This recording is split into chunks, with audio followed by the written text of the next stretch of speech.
Hello students, in our today's video we are going to study about industrial sector.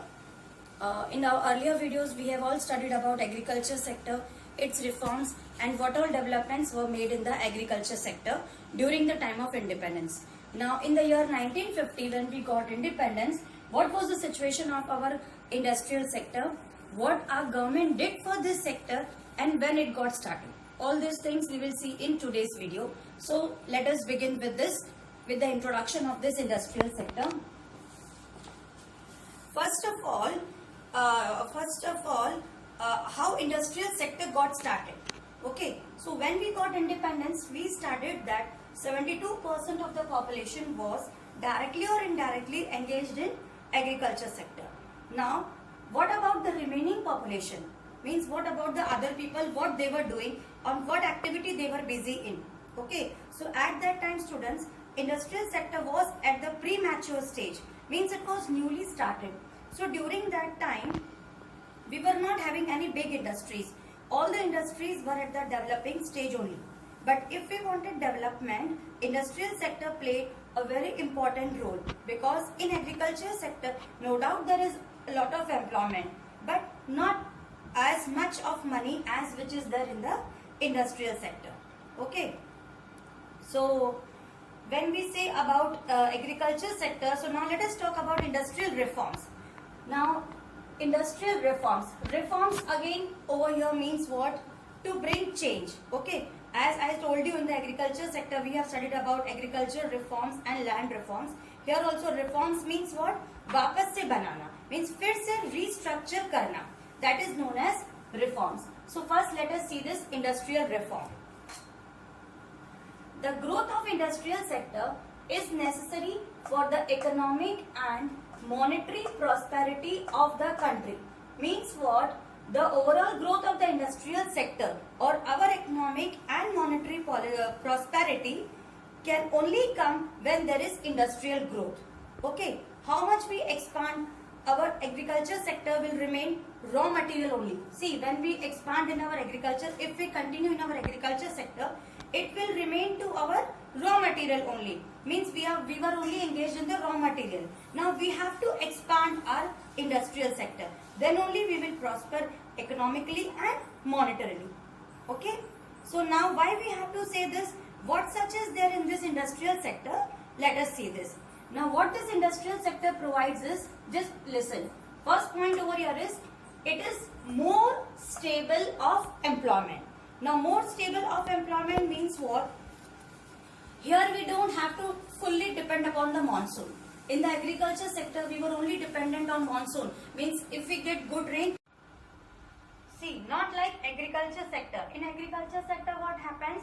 The farmer works for 7 to 8 months. And rest of the 4 months we don't have any work. But here in the industrial sector, it is a stable of employment. Means there is work throughout the year. The industry will run throughout the year only. Means ये एक अच्छा और stable source of employment provide करता है. ठीक है? Now if you, second point is, it promotes modernization. Means industrial sector promotes modernization. Means what? Suppose if we want to become modern technically, I am talking about technically. If you want to become modern technically, then you have to grow our industrial sector. Why? Because without the growth of this sector, we cannot say that our economy will become technically modern. If you have to bring technology, you have to bring technology over in industry. Okay. So industrial sector ka development is another important reason for its importance, you can say. Next is, it increase in national income. Now this is quite simple students. As we become modern, or as we become very as we grow very stronger economically, you can say, our production increases. Okay, then as our production increases, automatically our national income will also increase. Then boost growth potential. Now here just understand this. The capacity of growth of our economy can be increased by only and only industrial sector. Why? Because in agriculture sector will give you what? It will give us only sustainable growth. It will give food and help us to survive. But if you want a lavish and luxurious life, then we have to be in the industrial sector. We have to expand the industrial sector, because our economy's growth is only possible when there is money, and money will only be generated when there are industries in our country. Okay. Next is, it increases profit. Now see, when we will do production inside our country, then only we will export. Okay. If we don't have any industries, then what will happen, students? What we will do? Will we export only raw materials that we were doing in the agriculture sector? Okay, let us talk. Even suppose we are exporting only raw materials, then why our Britishers left? It would have been much better than during the time of Britishers, we were only exporting the raw material. So if there is no industry, then for buying tractors, also we have to import also. Okay, suppose the cost of tractor is 1 lakh, we will have to pay rupees 1.5 lakhs for the tractor.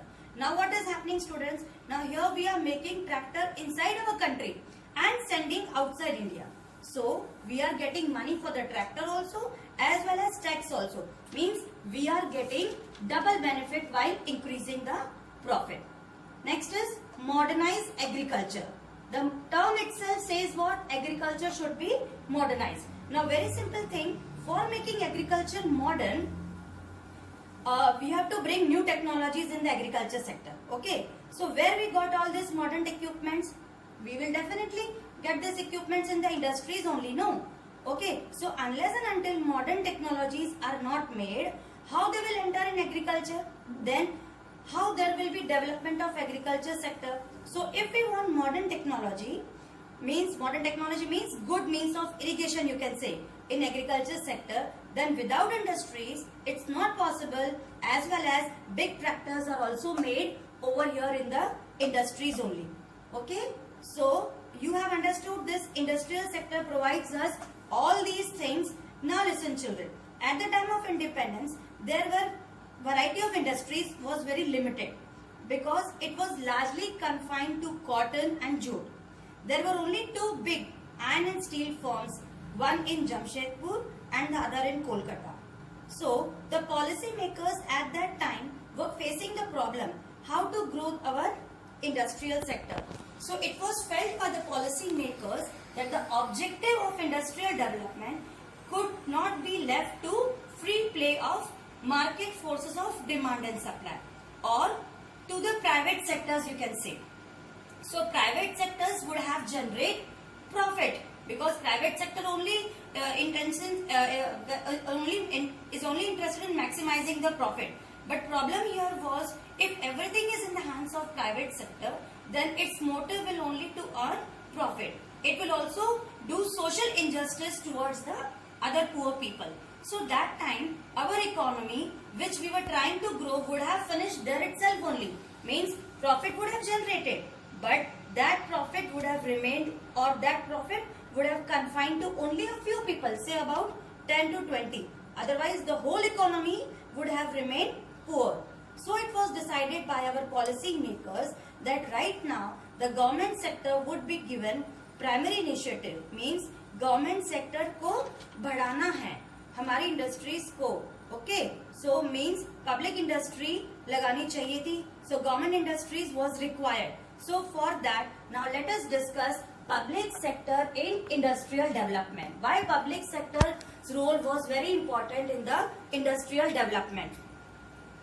Okay, so it was felt by the government that if everything was given in privatization, then it would have been some social injustice. So for that, there was a public sector roles in the industrial development was there. Okay, so the problems which was there means what the role of so the public sector decided that the first point comes over here is lack of capital. Means what? Lack of capital was there if it would have been given in the hands of private. Okay, so just let us understand this. As I told you earlier, there were not variety of industries during 1950, and even if there were very few, 2 or 3, they were there, but together they were not enough to operate our country. So public sector involvement was very much necessary over here. Because of lack of capital, private sector could never grow. Industrial sector government private sector could not grow the industrial development. Government has to run the country, as private sector was not that potential during that time. So our next point over here is lack of incentives, means the lack of incentive was also there in the private sector. So just listen, our country was developing now. Okay, now it is very clear, if it is a developing nation, then we need a lot of money. Why we require a lot of money? Because money is required to invest in various areas, okay, where we can get good returns, we can get relative importance, has to see, but not as a profitability, means we don't have to say in the terms of profit. Say, for example, take an example, if we have to construct the road, it has to be given to the private sector, then what the private sector could have done? They would have provided, definitely, but the problem there was what? From where they will recover the money. Definitely, if the road is being constructed, money will be recovered in the form of taxes, okay, but how will be the profit generated? Money recovered will be definitely after 5 to 10 years for making the road. So that time, public sector was not, private sector was not interested to take hold the money for long time, because they were not so potential. So all these work was to be done by government. So government thought that private sector will be not able to do this, keeping in view of investing money over here. So they are only, because private sector, they are only interested in making profits and not of incentives. Next point comes over here is social justice. Now social justice means what? Now just now I told you, private sector only maximizes profit. They never think that one is poor, okay, so very less amount is charged to them. They will not say that this particular person is very poor, so we will charge a very less amount against any product for them, okay.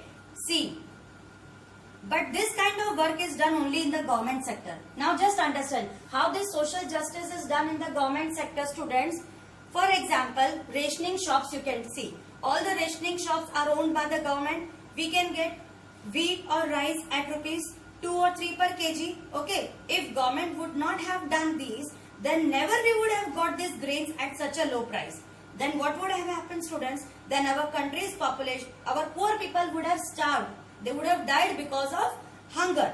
One good thing might have happened. What is that? People would have died and the population would have reduced. Why? Because 80% of population would have died because of starvation only. So, our public sector plays an important role of social justice in the development of industrial sector. Last comes over here is development of infrastructure. So, as studied, our country, India, is a developing country. Since then we are studying, and in 1951 especially it was not at all developed for its development. Its infrastructure had to be developed a lot. So a lot of money was required for building, for making buildings, roads and dams. And from where that money would have come back? It would have come back in return. Okay, so that no one was sure that how we will, if people, private sector would have invested the money in roads and dams, they were not sure that how they will get the money in return. So for all these development, public sector की industries को लगाना बहुत ज़्यादा important था. Okay, so this was all about role of public sector in the industrial development. Thank you.